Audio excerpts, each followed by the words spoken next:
20 years and beyond. My name is Michael Wang. I'm Michelle Vandenberg.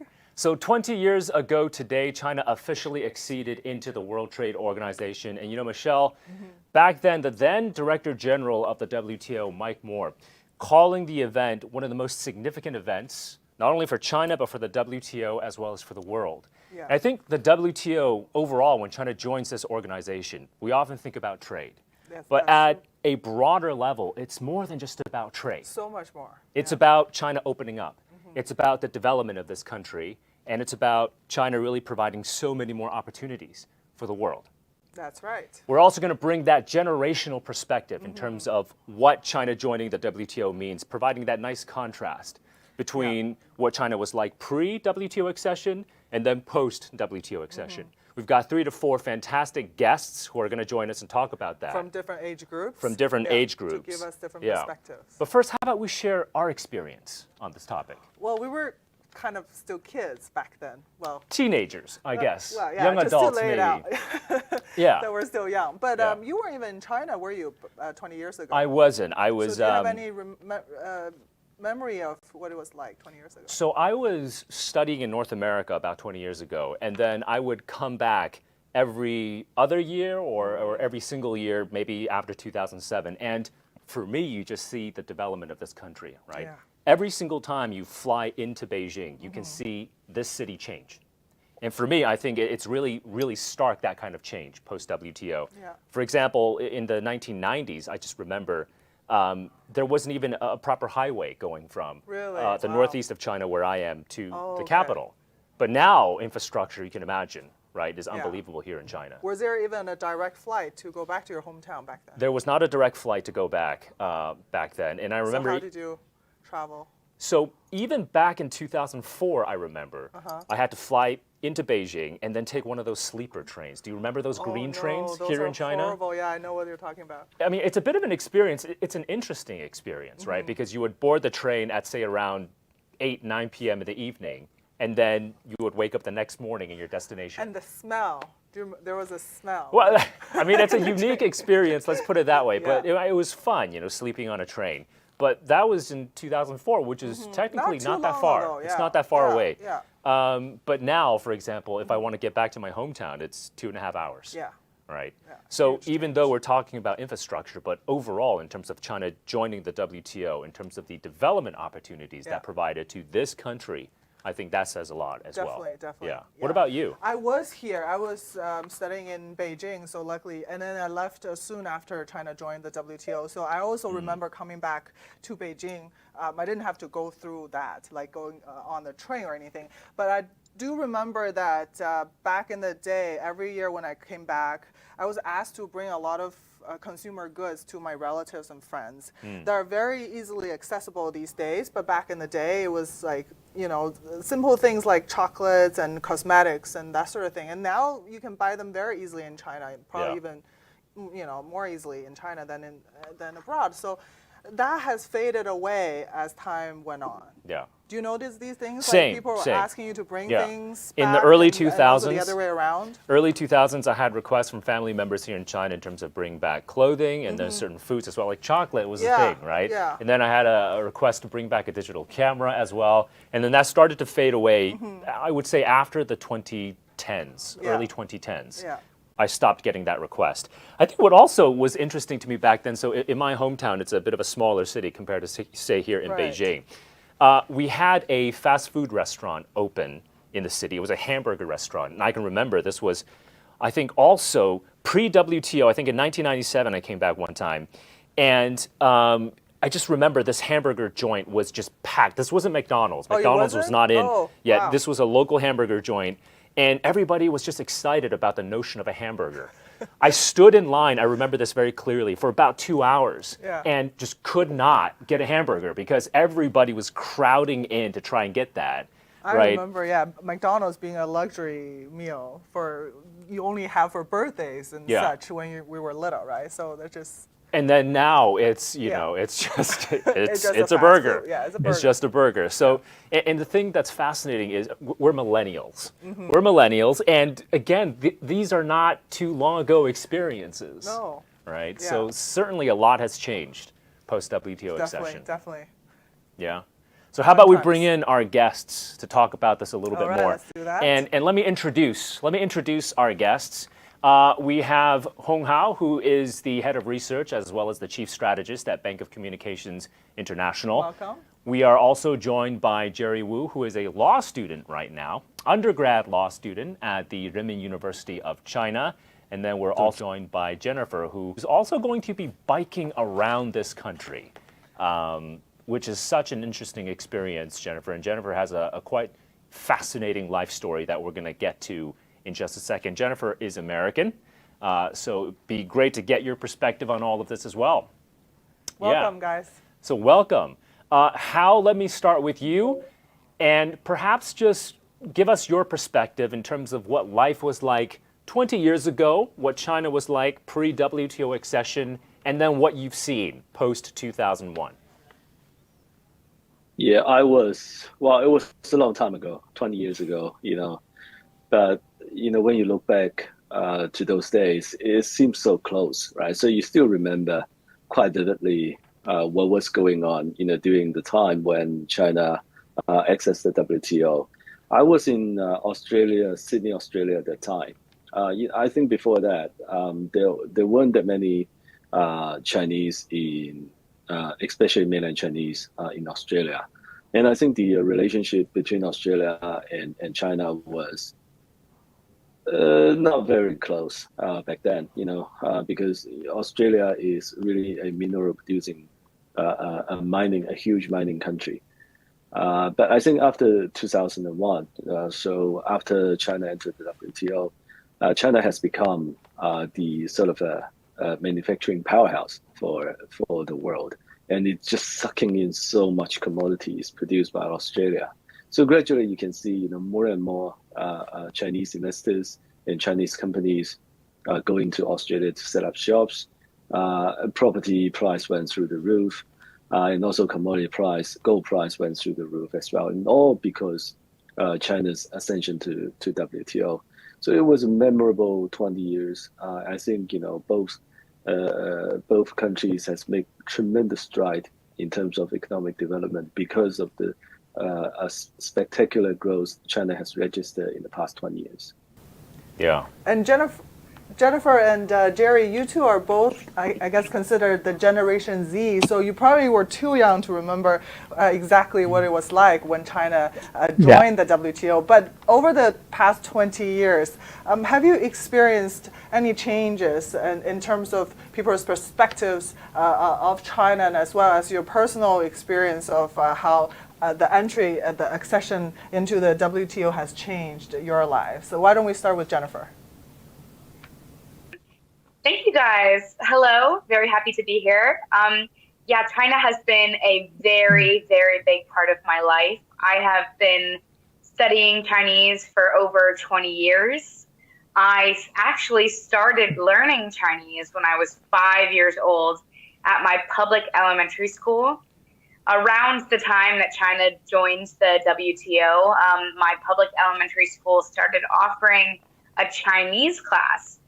And at that time, everybody I knew, or my parents at least, were saying that China was going to become a very big global power and very important in the economy in the future, and that Chinese was going to be the language to learn. I remember when I was in 5th grade, we took our first trip to China. And I remember that we were on the first direct flight from Washington, D.C. to Beijing that ever boarded. And I remember visiting China for the first time, and there not being that many high-rise buildings, there were so many new buildings. When Chinese people saw foreigners, they were so shocked by us. One person even came up to me and asked if they could touch my hair, and they were just so fascinated by foreigners. I remember coming back to the United States, and for a few years, we had always this running joke that everything was made in China. You started seeing more and more products not being made in America, but instead being made in China, even to the point where you'd pick up an American flag and on the tag, it would say made in China. And so everybody thought that was just very interesting. And yeah, even when I was 16 years old, the United States government was offering scholarships to go abroad and study languages, critical languages that they thought were going to be very important to the future of the world. And Mandarin Chinese was one of them. So I was sent abroad with the U.S. government scholarship to learn Mandarin Chinese at a local Chinese high school. So ever since China joined the WTO, Chinese and China and the Mandarin language and the Chinese culture has become a really big part of my life in particular, and continues to grow as a big influence among many people that I know. That's a really cool experience. I just want to quickly follow up. I mean, it's really amazing that you started learning Mandarin Chinese when you were 5 years old, right? Because, elementary schools in the United States, I don't believe there are sort of foreign language I'm sure she's being honest, programs, foreign language programs at the elementary school level. And you had Mandarin Chinese classes back then. So maybe a public school. It's a public school. But in terms of, usually you would learn a foreign language when you get to, say, middle school or high school, but at such a young age. And was there a particular reason why your parents decided to let you learn Chinese? I mean, I'm sure this wasn't going to be the decision for many parents in your school district. No, definitely was not. A lot of people were skeptical and they thought, oh, Chinese language, I'm not sure that my child needs to learn that. But my parents were really adamant that they thought that China would be a huge economic power in the future and that learning Chinese would be a very big asset. I think I was actually just very lucky because my school, my public elementary school, was the first one in the entire country to start a Chinese language program. And the idea was to start getting kids to understand the language and culture very, very early on. I think the biggest impressions that I got from that program were getting to know my Chinese teachers and my Mandarin teachers, and getting to really understand what China is like from a young age, and that's greatly benefited me. Kind of immersing myself into the culture now.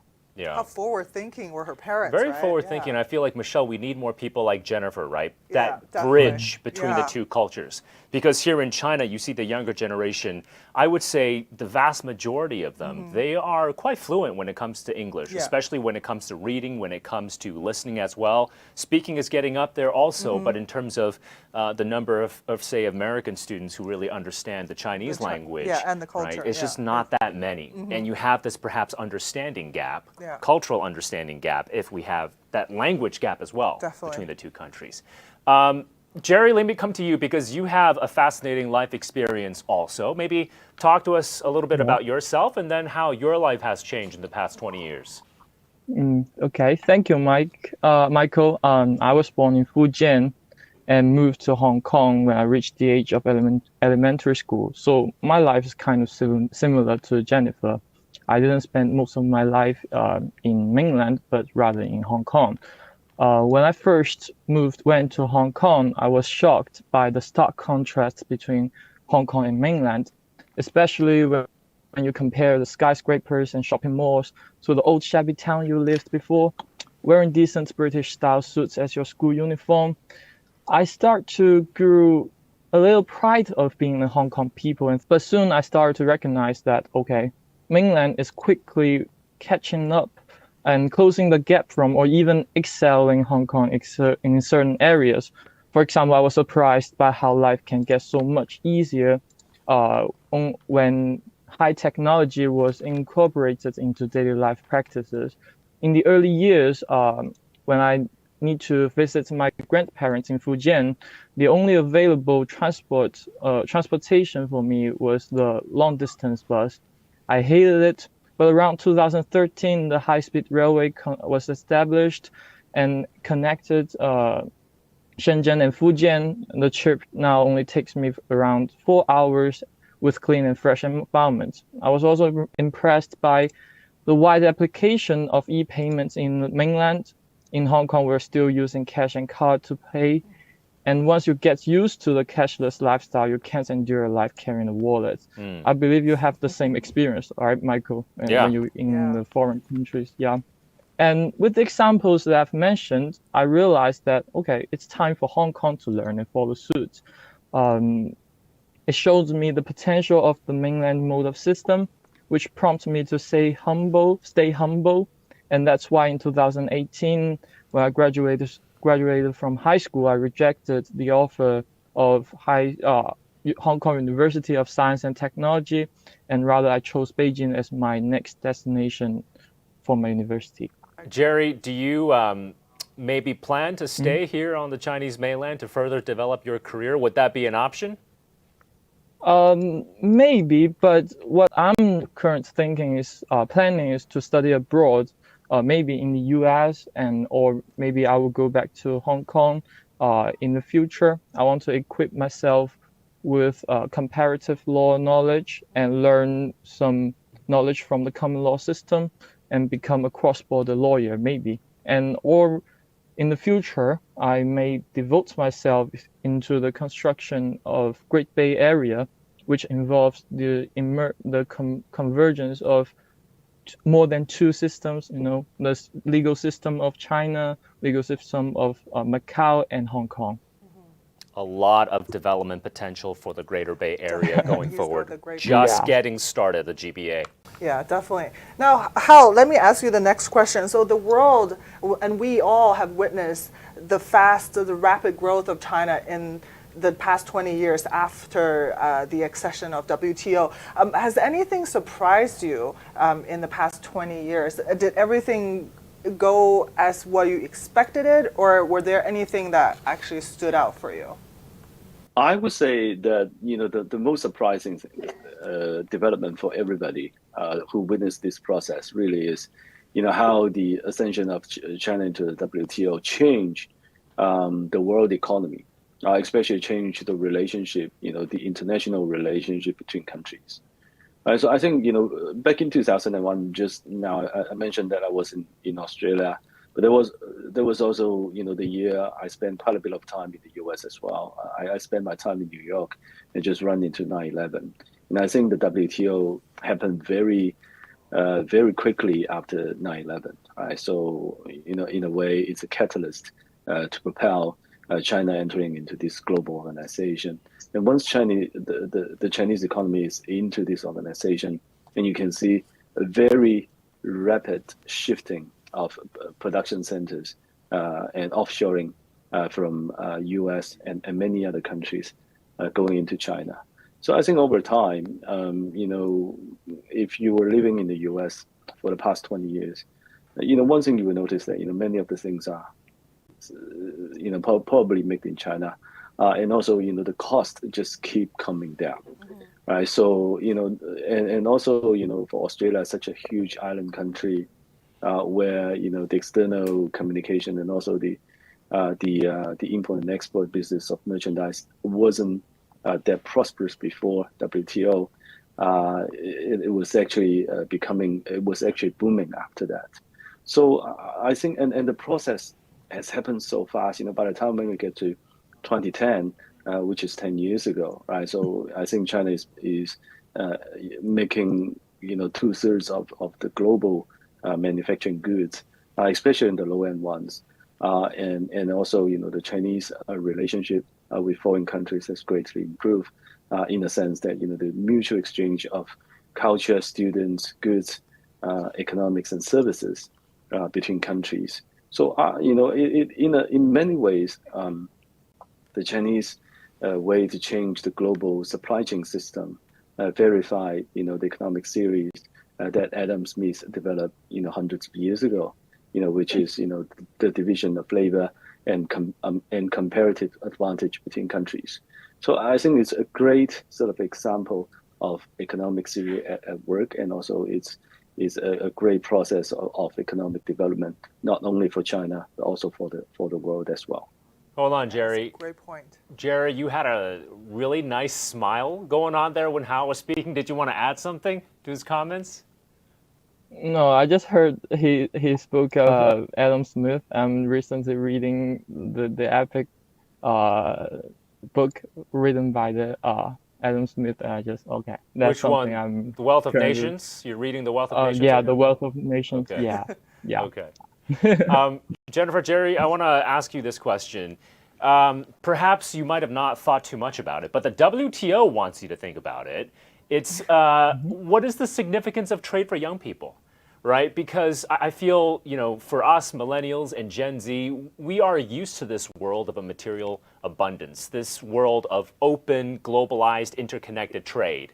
And the World Trade Organization actually wants young people to be more engaged when it comes to trade, in terms of how can we make trade more sustainable, in terms of what might happen to your careers if we see trade protectionism rise. And I'm not sure if both of you thought about it. I certainly did not previously because you're just so used to it. Same, yeah. You take maybe, this Trade open... for granted, You right? take This trade for openness, granted. yeah. This openness for granted. But maybe let's do some reflection on that. And Jerry, let me maybe start with you in terms of, should young people think more about trade? And if we do see this rise in protectionism, hopefully we don't, that might impact our careers going forward, right? We didn't live in an era where there was massive trade protectionism, say in the early 20th century. So we are used to this kind of open environment, this material abundance environment. But if that changes, it could get quite scary. What do you think? Yeah, I do share the point with you that young generation have too little reflection over the global trade. They kind of take it for granted, right? They take, because most of the people at my age have nothing to do or very few things to do with the global trade, so they have no idea about how it works, and some may only use the term as a slogan or use it without scrutinizing the issue. For me, the younger generation should be an advocate. They should be more concerned about the topic first, and they should become an advocate of global trade, since the trade tension is appearing in the international scene. And I think, but while we are being an advocate in the future, we should at the same time hold a critical, reflective attitude towards it. Or in one hand, we should cherish it. The trade tension between, maybe the U.S. and China, showed us that global trade, free trade is never a natural born condition in the international market. It is an artificial product made out of consensus, negotiation, compromise, and struggle. And as we are beneficiary of the global trade, we should cherish it. But on the other hand, it is very important for the youths to bear in mind the negative impacts of trade. As a former geography student in the secondary school, I'm very concerned with the environmental impacts of trade and industrialization, and like problems like air pollution, sea pollution, global warming. So while we are hailing for free trade or global trade, we should bear in mind that sustainable development of trade activities is also pivotal. Just like I'm currently doing a startup with with a friend in Hong Kong, and the startup was about promoting biodegradable products, and I think our generation should consider that more in the future. Yeah. And Jennifer, what's your thoughts on that? What do you think of the current trade tensions and the rising protectionism? And what do you think our younger generations should do to make global trade more sustainable? Well, I definitely agree with a lot of what Jerry was saying. I definitely think that young people today are not really aware of the state that global trade was in just 20 years ago, and how much it's come since that point. I definitely agree that there is a huge environmental impact that it can be also measured and needs to really be paid attention to as we try and move forward. As a U.S. citizen living in China, I definitely feel the tension that is being created with the U.S. and China trade situation. A lot of people are always asking me about China, and people are always traveling on bike. You know, you can hear what people in all over China think about this particular issue. I think that a lot of people just have very little understanding of the other side, and there's a lot of miscommunication about who Chinese people are or who American people are. And I think that a lot of really big state issues are kind of clouding the connection between a lot of the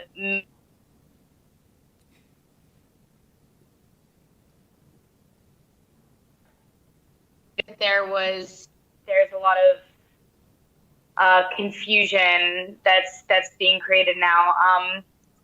Me, on a more personal note, I've seen the taxes go up on Australian products from like tenfold the taxes, and all of my friends are scrambling to get wine, and they're like, when will we be able to get our good Australian wines again? So it's very surprising to actually see the actual impact on daily life and products, because it's been such a blessing to be able to see so many products from home in China and so many products from China at home. When I go to the grocery store, I can get the noodles that I like at home, and when I'm in China, I can get Oreos or a Diet Coke when I'm in like the middle of nowhere. So it's really interesting to see how trade has affected the product availability in each country. And I really do hope that we can work towards a more sustainable trade deal among the citizens of the world. Yeah, I mean, hopefully we can keep the multilateral trading system open. Let's really tamper down on this trade protectionism that we see right now, because a lot is at stake here. A lot is at stake. I want to maybe sort of reflect a little bit more on China's WTO accession process, and I want to come to you on this question, because it was quite a long, challenging, arduous experience. And if you could maybe talk to us about what it was like for the Chinese economy to adjust after joining the WTO, because it was massively difficult, I feel. A lot of structural changes and structural reforms were needed for the Chinese economy and for Chinese businesses, and yet China still remained firm in terms of meeting its WTO obligations and commitments, despite the massive changes that were needed. Maybe talk to us about that. Yeah, well, I think even before 2001, I think China's the economy has been readjusting, has been restructuring. So you're seeing a huge urbanization process going on. You're seeing migration of rural workers, rural residents into the urban area, and also you're seeing manufacturing upgrade.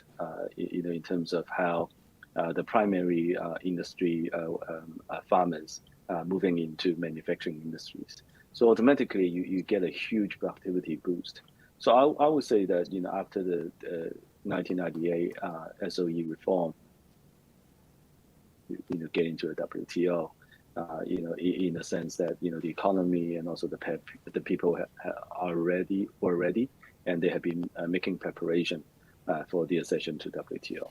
So I think ever since then, because of the rapid development and also because of the relative cost advantage of the Chinese product, China has been gaining market share. But then at the same time, in recent years, after China's manufacturing power has reached a very high level. The Chinese domestic market has been opening up as well. And in recent years, in recent 2 years, even the financial market, which is closely guarded by the government, is also opening up for investments. So, for example, this year, we're seeing huge inflow of foreign capitals into Chinese market, and especially funds going into the Chinese government bonds and many other financial products. Has been making historic highs months after months this year. So it's showing us that the foreign investors are voting with confidence, in terms of where they want to put their money. And at the same time, since 2015, the Chinese currency reform, I would say that the Chinese economy has been becoming more flexible in terms of dealing with cross-border capital flow. So all in all, you're seeing very strong, prosperous goods and services flow. Chinese exports has been making new highs, especially during this pandemic era, when the Chinese production capacity has been largely intact during this virus outbreak, and then at the same time, seeing foreign capitals flowing into the Chinese domestic market. So a lot has been happening, and I would say that despite hiccups here and there, in general, I would say that it's going into the right direction. Yeah.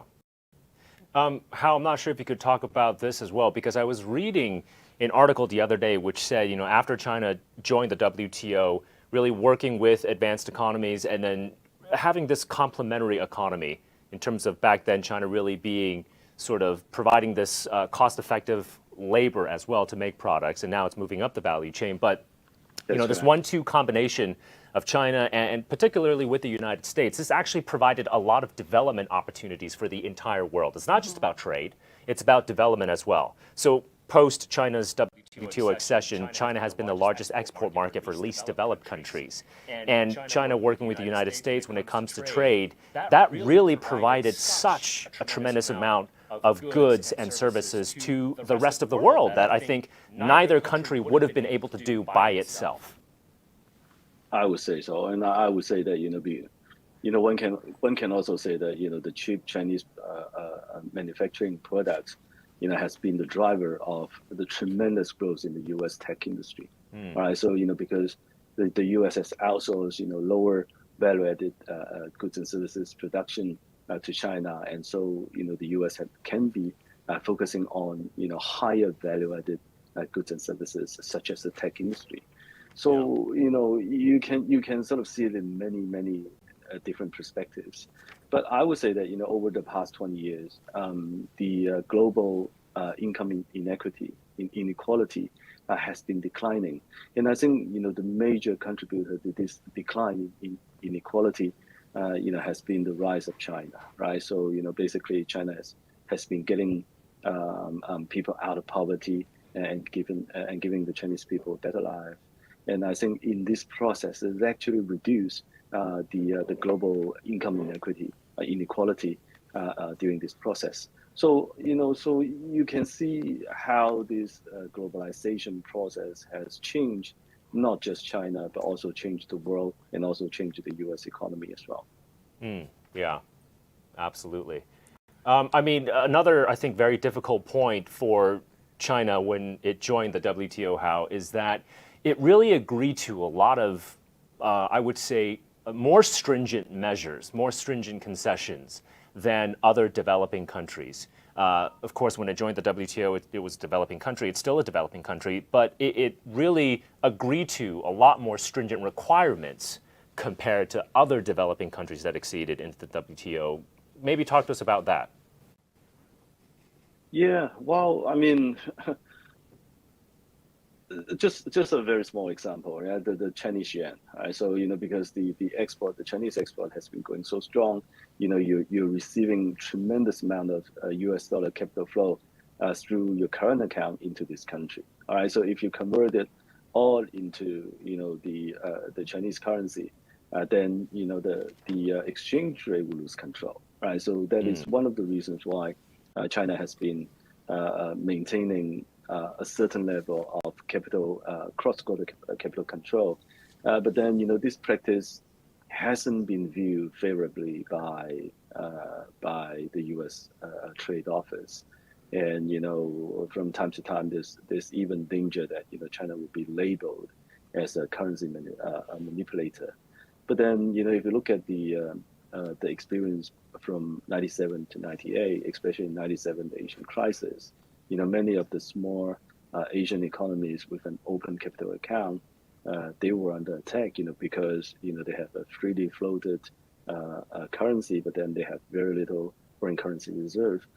So it is a very complicated issue. All right, so because different, I guess different countries, they have a different scale of economy, and also different labor cost structure, and therefore maybe because of that, the conditions of them entering into the WTO organization could be different.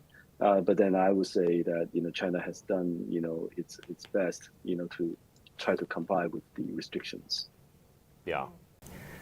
Now, trade is And not can- just about exchanging of goods, right? Has a lot to do with people to people and cultural exchanges. And Jerry, I know you wanted to talk about this. So during the past 20 years, what kind of experiences have you had in terms of cultural exchanges and people's perspectives on China and on Chinese people while you were abroad and while you were traveling from your friends, relatives, colleagues? Has that changed in the past 20 years? Yeah, I actually want to talk about how my foreigners friends, their perspective of China has changed in these years.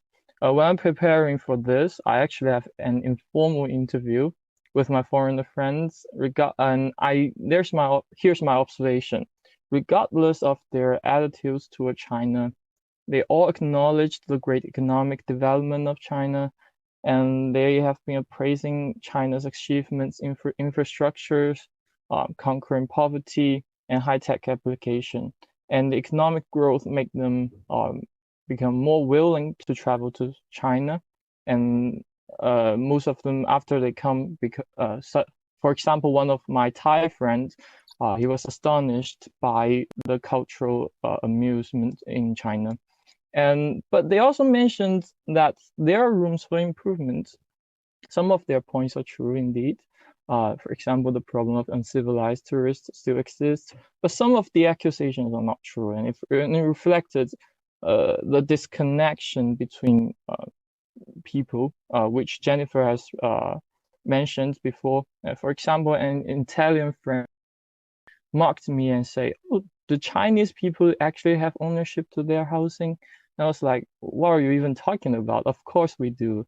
Even for the right to use the land, the term of right will be automatically extended when it do. So as you can see, because of the rampant development in China, a lot of foreigners they haven't updated their knowledge about China, and thus carrying with them some false information.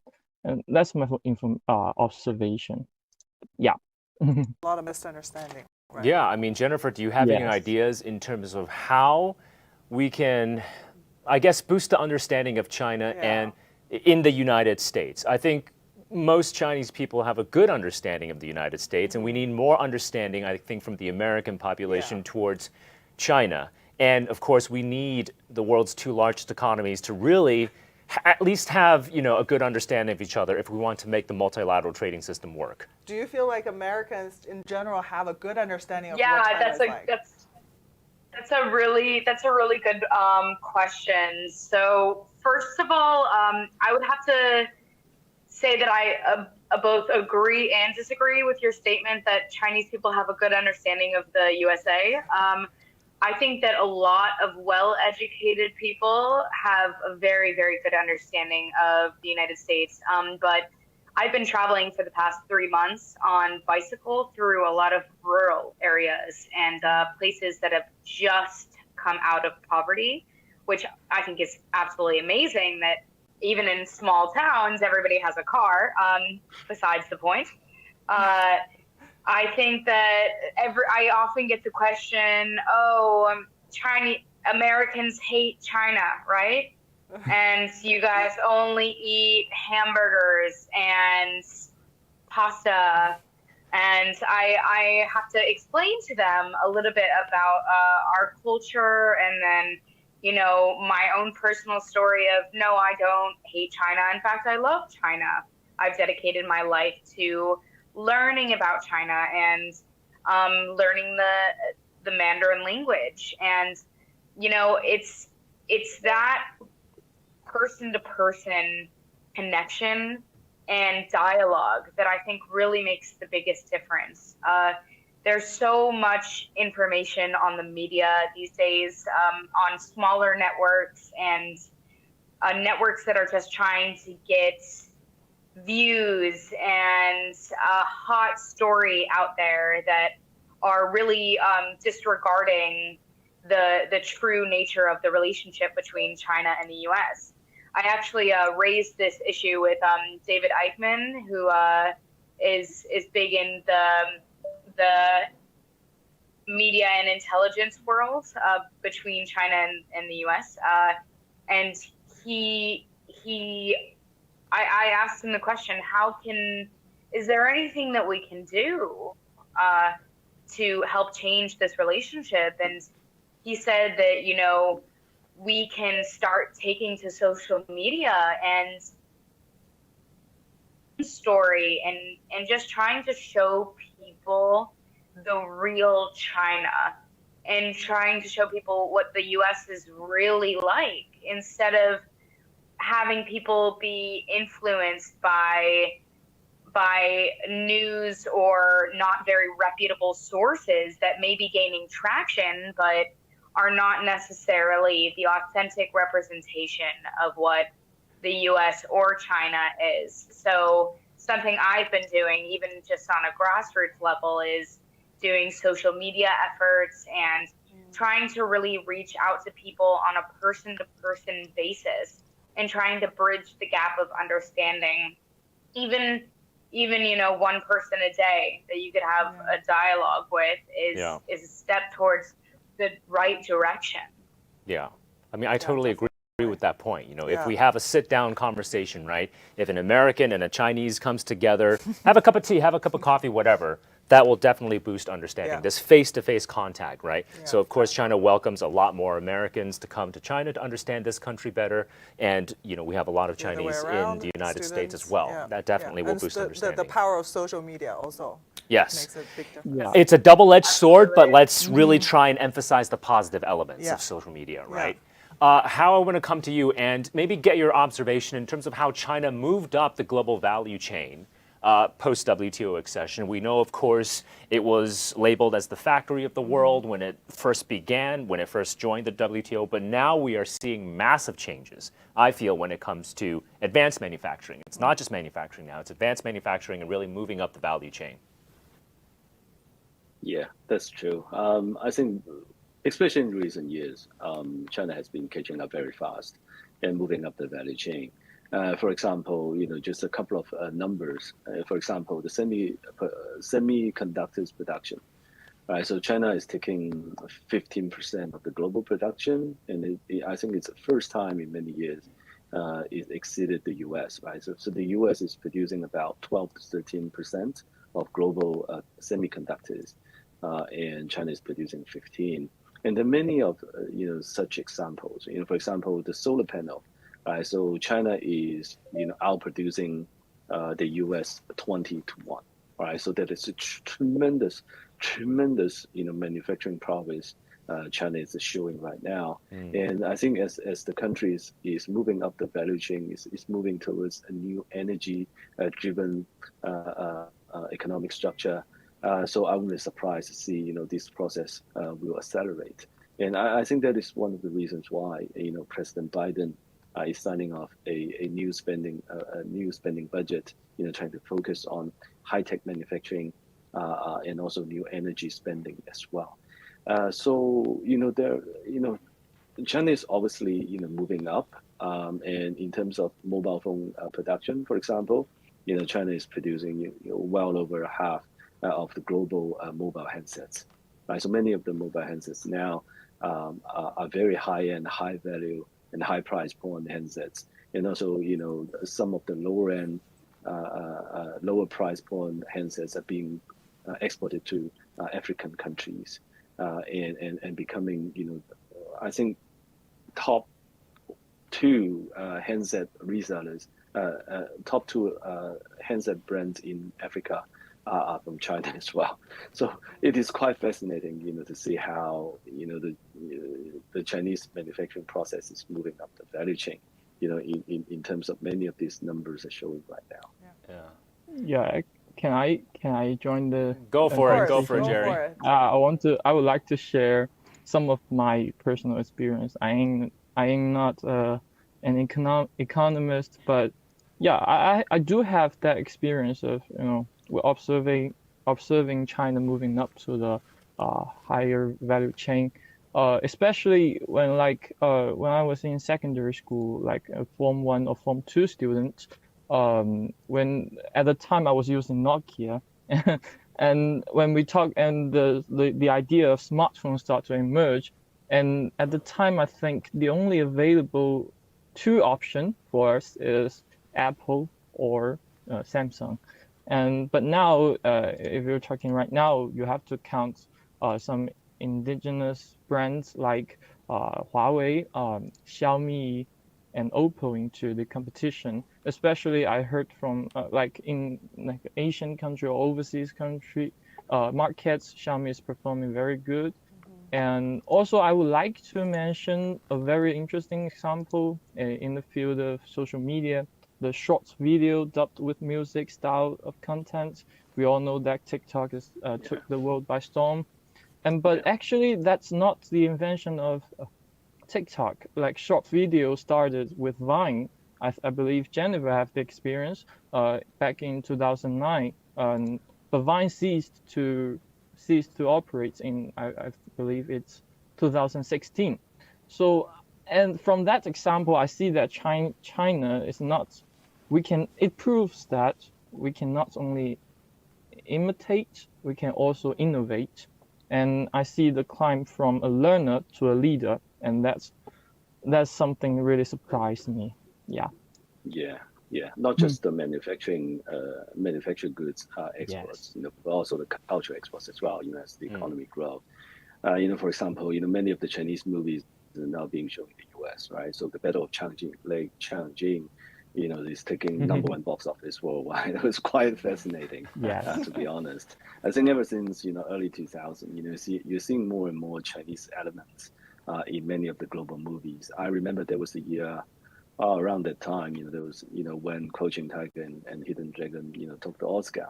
It is one of the first sort of a Chinese element film that is taking a major global award. So I would say that, in many ways, it's not just, how capital flowing cross-border, people, traveling cross-border, but also, the cultural element is being exported as well. Yeah, absolutely. I think Chinese culture is becoming a huge part of American pop culture. I'll be scrolling through my social media, and people will be wearing Chinese style clothing, getting things with Mandarin Chinese written on the product. It's seeking its way into everyday life in the USA. Yeah. More kids are learning Chinese, actually. Yeah. Of my American friends learning Chinese. Trade helps that. Chinese, Trade helps boost that cultural understanding as well. Yeah.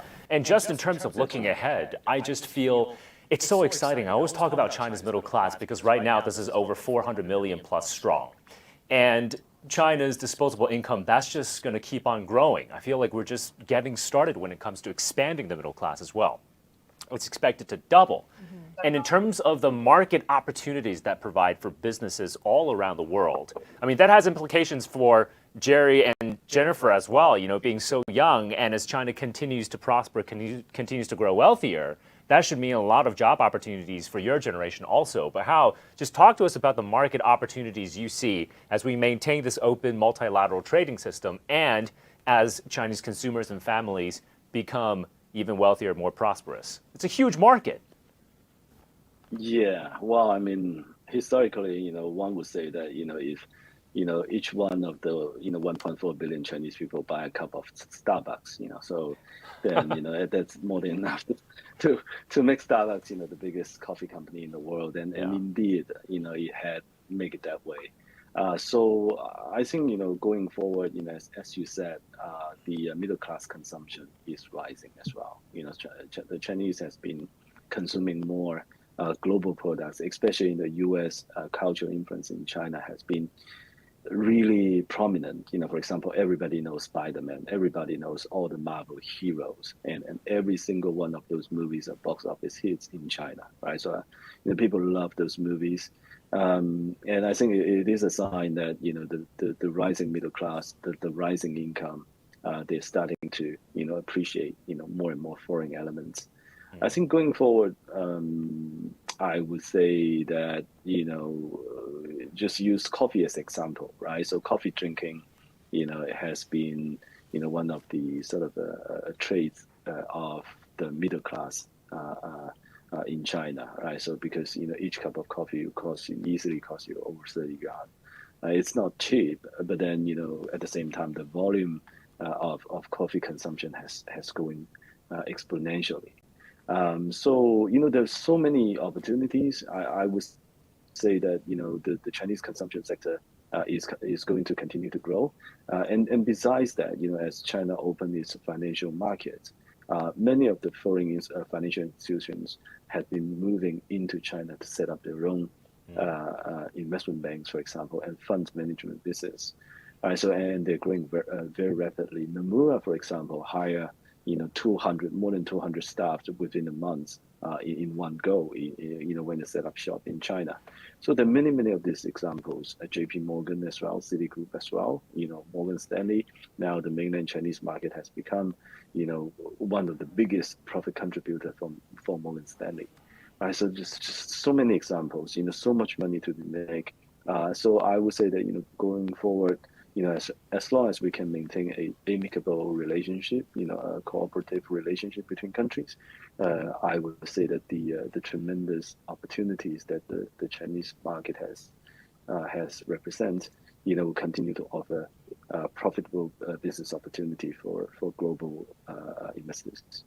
Yeah. And Jennifer, during the past 3 months, during your travel on bicycle throughout China in many rural areas, what do you think in the next 20 years, what kind of opportunities you see for China going forward between trade between China and the rest of the world through your experience? Good question. So what I've witnessed over the past 3 months are that Chinese people are hard workers. They are on the up and up. They are trying to wedge their way into the global economy, and they will not take no for an answer. People are out there, whether it's at a small stand or moving their small family business online and trying to get their product out there on a larger scale across the country, across the globe. Chinese people are really, really trying to edge their way into the economy. I've seen so much growth. Like I mentioned, every place, every family, even in small villages, lives above the poverty line now. They have cars, they have small businesses, and people are trying to secure more property around the world, and in China as well.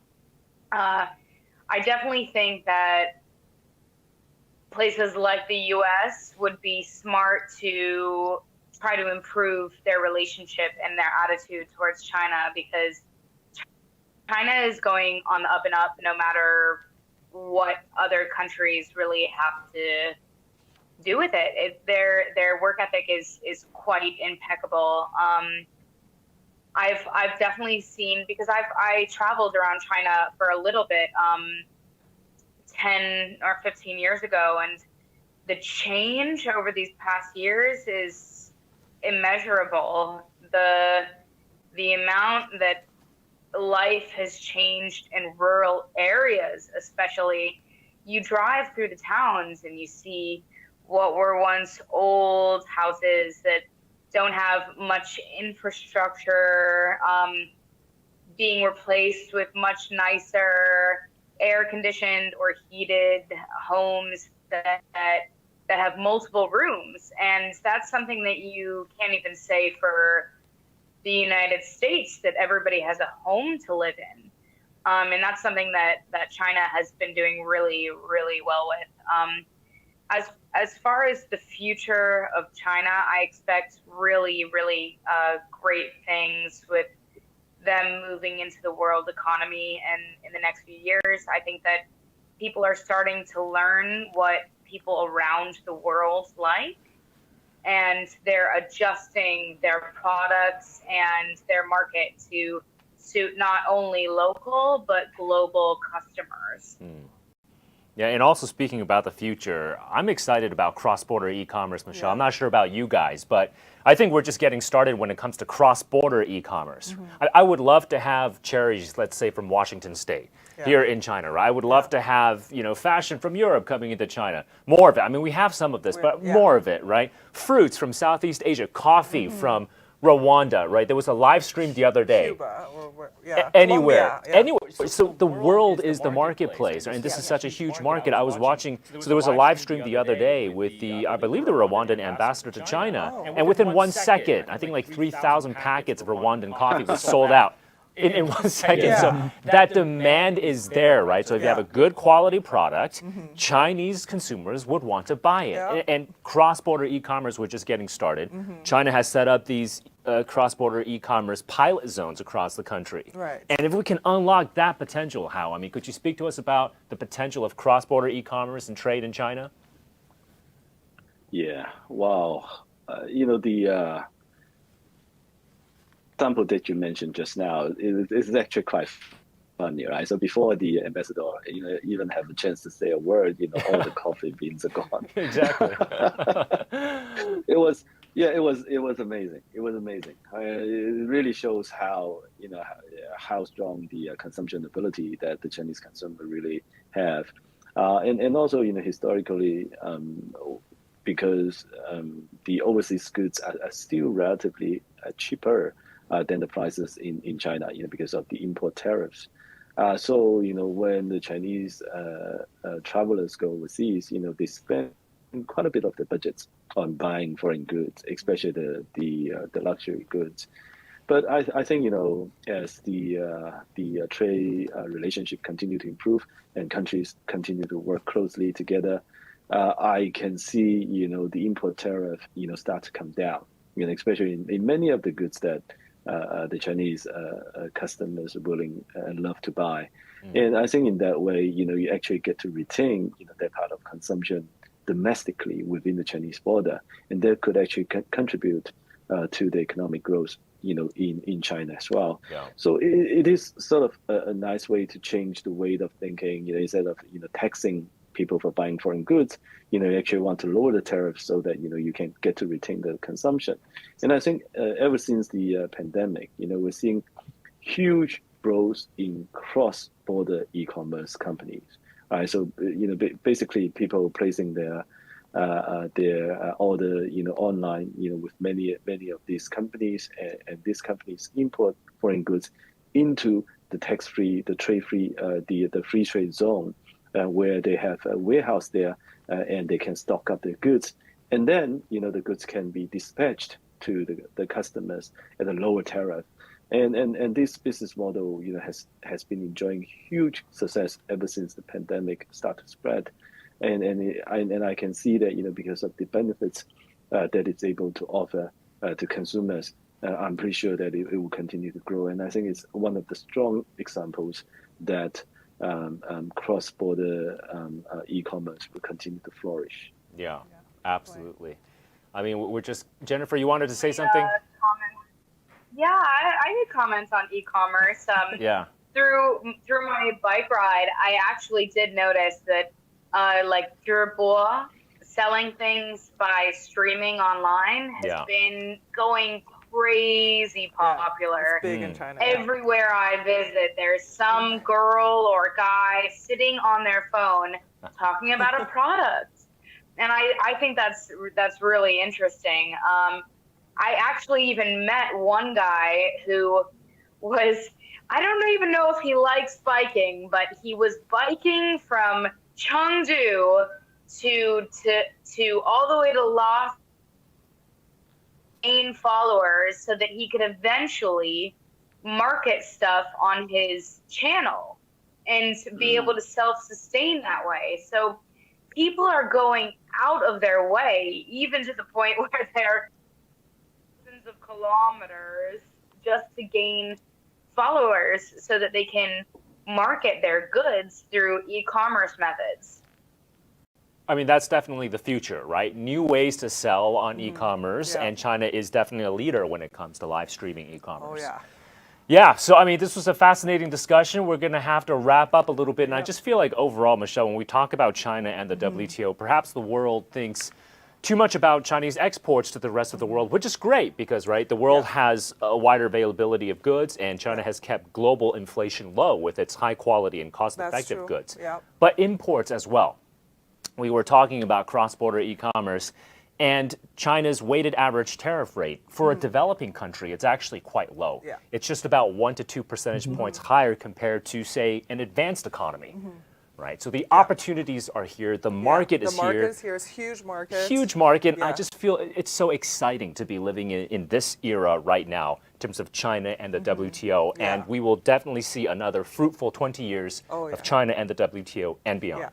Great, so some very fascinating and interesting perspectives. And we'd like to thank our three guests, Hung Hao, who is the head of research and chief strategist at Bank of Communication International. Yep, and Jerry Wu, who is a law student at Renmin University, and also Jennifer Holstein, who works in China and also has been cycling around China for over 3 months now. So thank you so much for your time and insights. Yeah, but we're not done with our conversation yet, Michelle, because we have a very special guest to talk about China and the WTO 20 years and beyond.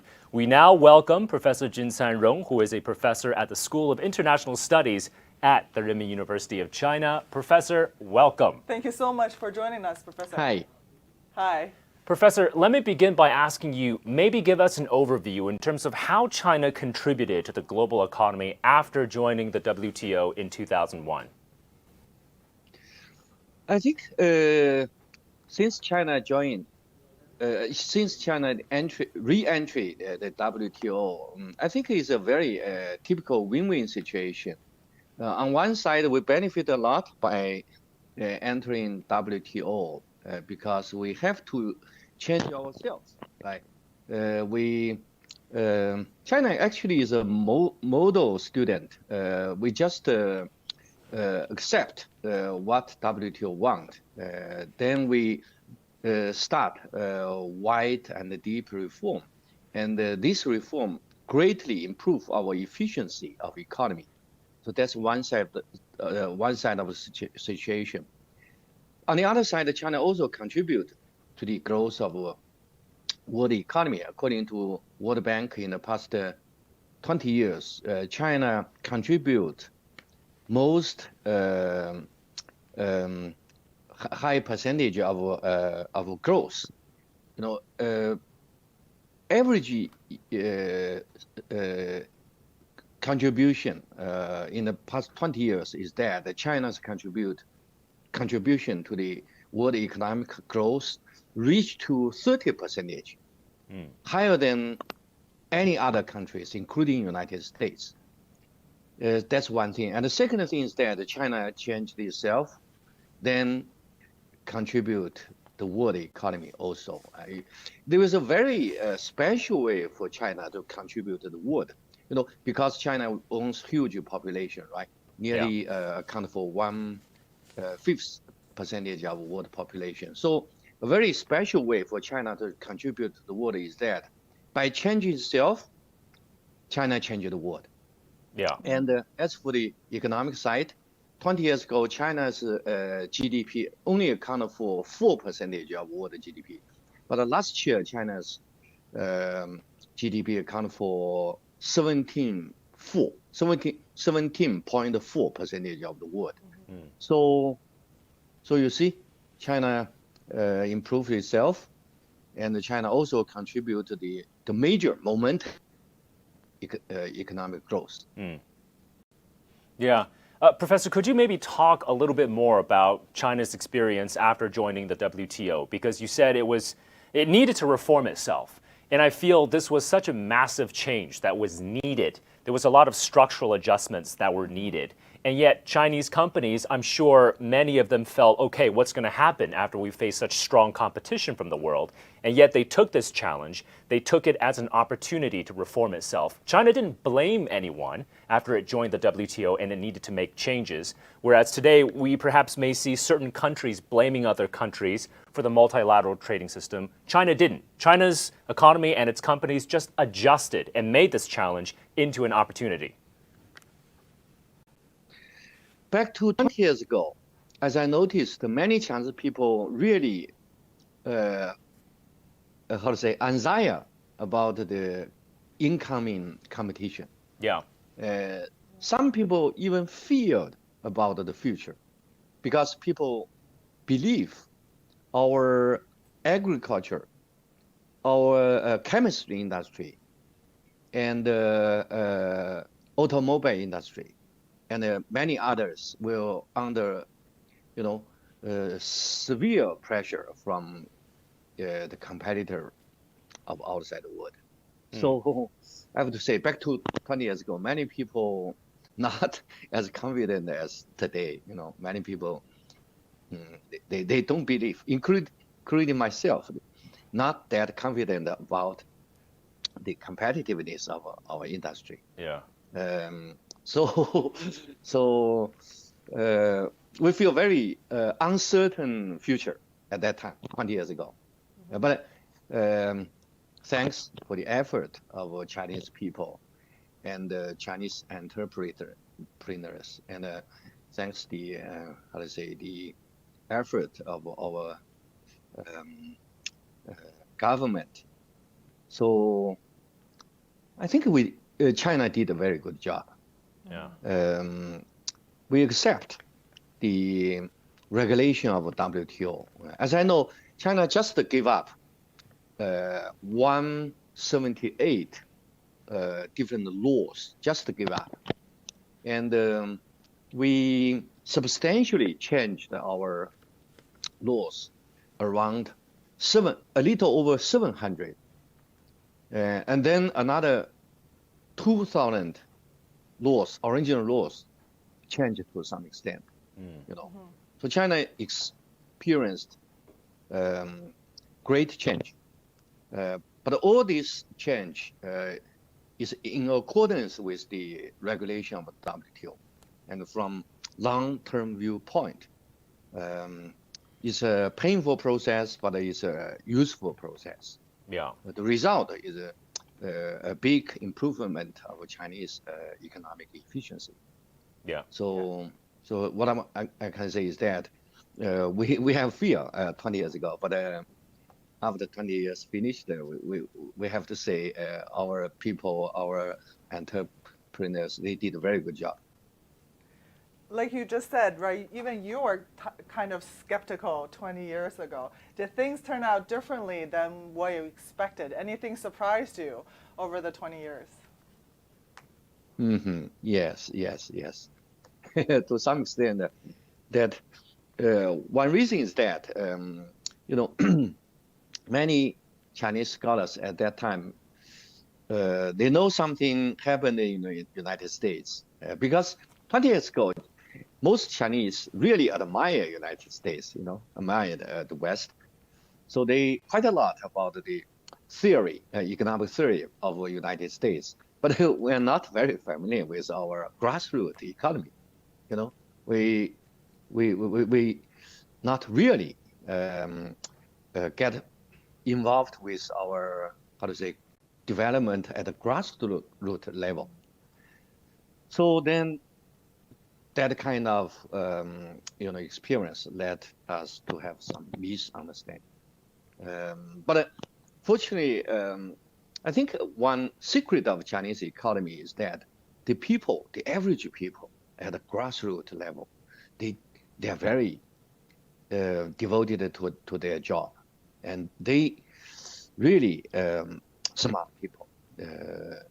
So the result is that the performance of the Chinese economy in the past 20 years better than people's expectation. Yeah. And I always feel like China in the WTO, Professor, it's not just about trade, it's about providing development opportunities as well. And one statistic that I always love to cite is that China is the largest export market for least developed countries, absorbing about 20% of their exports. And now, for example, with the Belt and Road Initiative, that should also further unlock potential, especially for developing countries, emerging countries, and lower income countries, to fully unleash their potential through trade and this open multilateral trading system. What do you think? I think China now is in a very special place in the world economy. If we largely divided the world into two parts, developed countries and the developing countries, right? But China is just in the middle. Because quite large part of the Chinese economy is still belong to the developing world. But part of other economy, they catch up the developed countries, right? So China is a very special player in the world market. And now we will, China should do something to share the benefit of development with our partners in developing countries. So that's why China initiated the so-called Belt and Road Initiative back to 80 years ago, right? So I think China aware of this fact. China cannot just go lonely. China should go with the partners at the developing countries. So we hope this initiative, Belt Road Initiative, can have a mutual benefit to China and to those developing countries. For those, I think the fact of today's world is that only 20% of the world population really reach to the sort of developed country level. But 80% of population still at the different levels of development, right? Yeah. So we need to go together. And China has one very special advantage is that China's capability in infrastructure building is really good. And to some extent, our infrastructure building capability oversupplied within Chinese market, right? But many other developing countries, they need infrastructure. So the market demand outside China, and within China we have oversupply capability, right? So it's a match. So I think this Belt and Road Initiative is in accordance with the so-called the market principle. So if we can just focus on economic cooperation, exclude the possible obstacle of so-called geopolitical conflict, then the result should be a win-win situation. Yeah. Let's try and minimize the politicization of trade, right? Because trade is about growing the economic pie bigger for everyone. Yeah. And also looking forward, Professor, what do you think about WTO reforms? Because both developing and developed countries both calling for WTO reforms, it's just how, right? How do we reform the WTO that is something the developing countries and the developed economies may have differences, and the WTO works by consensus. So what do you think about the future of WTO reforms? Which direction should it go? I think WTO now facing a lot of difficulties. As all we know, the so-called Doha round negotiation stagnated for several years already, right? So both sides developed a club, and the developing world feel, very disappointed. So, so we have quite a lot of difficulty ahead of us. I have no answer at the moment, right? Because Donald Trump administration, they withdraw, they oppose to nominate member of arbitration committee of WTO. So the arbitration committee of WTO not stop work. So that's the fact. And the leading circle of WTO now facing very strong suspicious from both sides. People on both sides have strong suspicion against their capability. So the leading circle not that influential, and we have a very special difficulty. The U.S. government, the #1 country in the world, does not support to let the arbitration committee start work. And on many basic principles, the two clubs, they have a different opinion.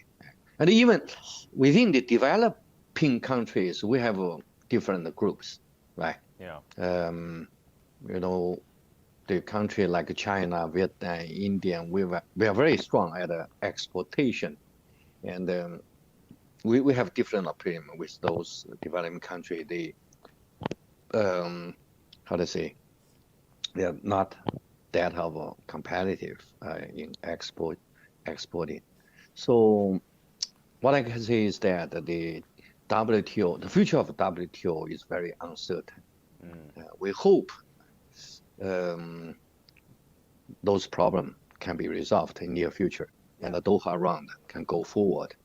But the reality is not that optimistic. Actually, I have no answer about the future of WTO. As an individual, well, I have there's some no worry doubt that about the future of WTO. Yeah, there's no doubt that the past 20 years has been very fruitful for both China and the world after China's accession to the WTO. Now, looking forward, in the next 20 years, how do you see China and the WTO? What kind of new opportunities and potentials are we looking at?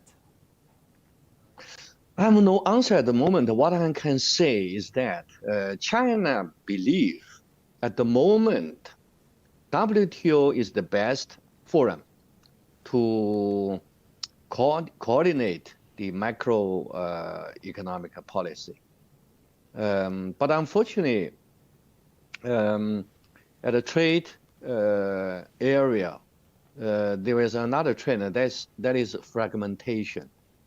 I think many big powers, they're not that confident about the WTO.